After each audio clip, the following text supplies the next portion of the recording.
अस्सलाम वालेकुम, welcome back to my channel academy. तो आज हम करने वाले हैं क्लास 10 का चैप्टर नंबर 5 के एमसीक्यूज के क्वेश्चन आंसर्स हमने डिटेल में ऑलरेडी देख लिए हैं, उसको हमने समझ लिया है। अब चलते हैं और एमसीक्यूज को स्टार्ट करते हैं। Function that are defined by the programmer, इनको क्या कहा जाता है? तो ये होते हैं यूजर डिफाइंड, जो हम डिफाइन करते हैं। ये प्रोग्रामर हम होते हैं जो प्रोग्राम बना रहा होता है, और अगर हम कोई फंक्शन डिफाइन करेंगे तो उसे कहते हैं user defined function. A programmer creates a function for a particular task and programmer wants to include that function in a program which extension is required to save the function। अब हमने देखा था कि जो functions हम खुद बनाते हैं उन functions को हम कहते हैं user defined। अब वो पूछ रहे हैं कि उसको सेव करने के लिए कौन सी extension यूज होती है, तो हम इसे कहते हैं .h एक्सटेंशन। तो किसी भी अगर फंक्शन के आगे आप .h देखें, stdio.h इस तरह से आपके प्रोग्राम्स में आ रही होंगी। .h जो है बेसिकली वो बता रही होती है कि ये प्रोग्रामर ने फंक्शन बनाया है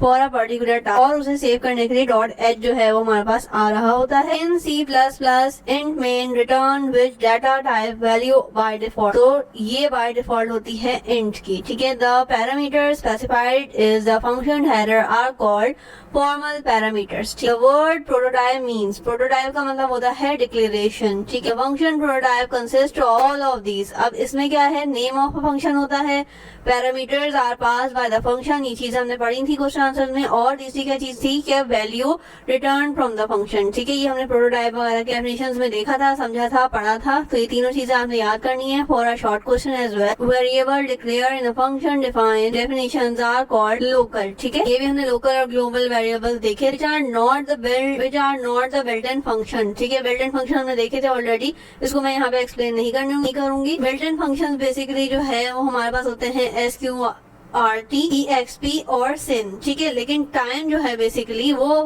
बिल्ट इन फंक्शन नहीं है। अगर हमें टाइम के रिलेटेड कोई भी फंक्शन बनाना होगा तो वो हमारे पास जो है वो बिल्ट इन फंक्शन में नहीं होगा, बल्कि हम उसको खुद से बनाएंगे, सेव करेंगे लाइब्रेरी में, देन उसको हम यूज कर पाएंगे। अब program group of statement written to perform a specific task को क्या कहते हैं? हम फंक्शन कहते हैं, हमने डेफिनेशन में देखा था।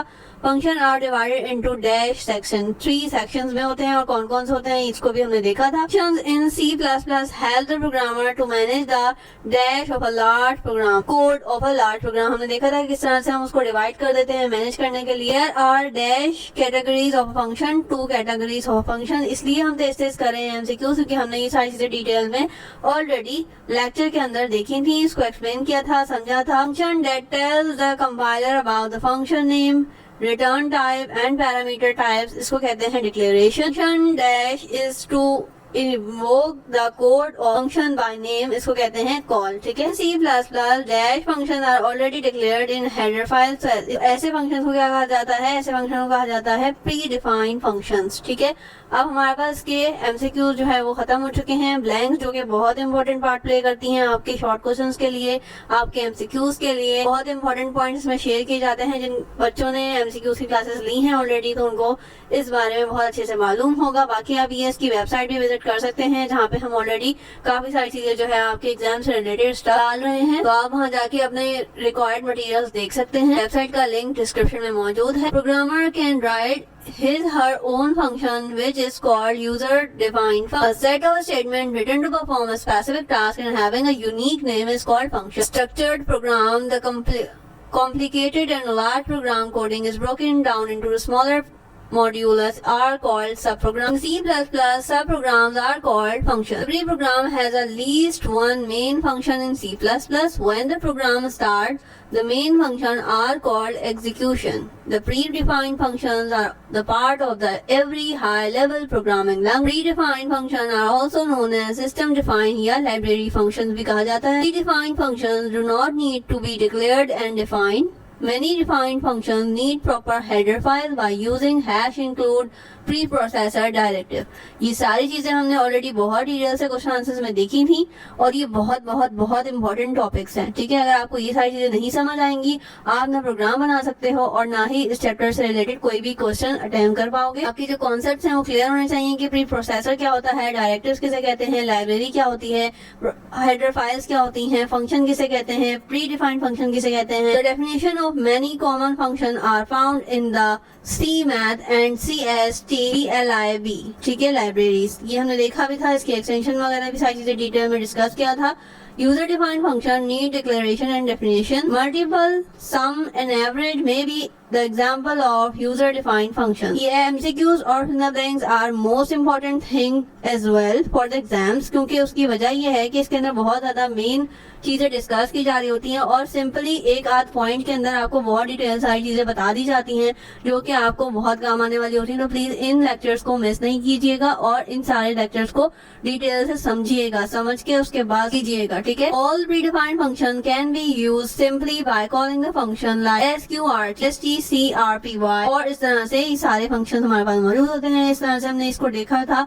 अगर आपको याद हो कि मैंने आपको बताया था कि पावर वगैरह के लिए यूज हो रहा होता है। Function without its definition code block is known as function declaration and function prototype. Function declaration or a function prototype is declared before the main function. A function declaration and dominate. एक तरह से इस chapter की summary होती है। तो आपने हर chapter की समरी या हर चैप्टर की लेक्चर्स लेने हैं, MCQs भी लेने हैं, जो बुक की समझाई जा रही होती है वो भी डेफिनेटली आपने उसको समझना है और करना है, क्योंकि आपको नहीं पता एग्जाम में क्या चीज आ जाए।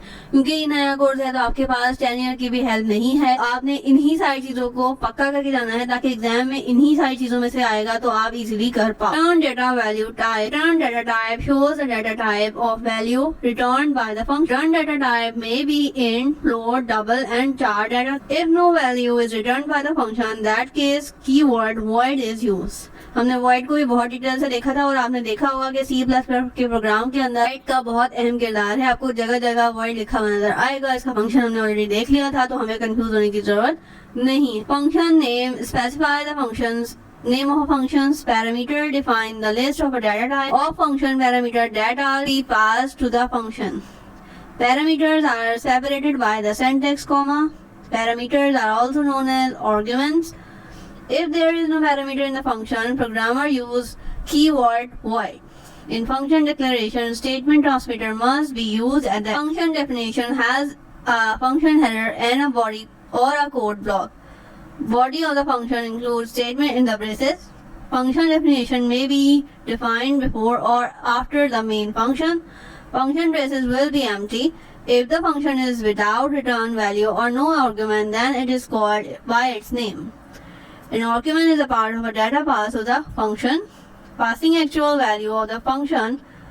Passing actual value to the function as an argument without the function called statement are known as actual parameters. ये बेसिक एक्चुअल पैरामीटर की डेफिनेशन भी आप इसको याद कर सकते हो क्योंकि कहीं ना कहीं आपको एक नंबर के लिए ये दे सकते हैं।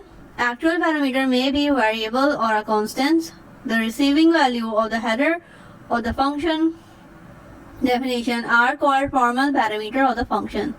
Global variables are declared outside of the main function and global variables are also known as external variables. This is the last class of this lecture. अब हम next lectures के अंदर नया चैप्टर स्टार्ट करेंगे, उसको देखेंगे. So please like my video, share my video and subscribe my channel.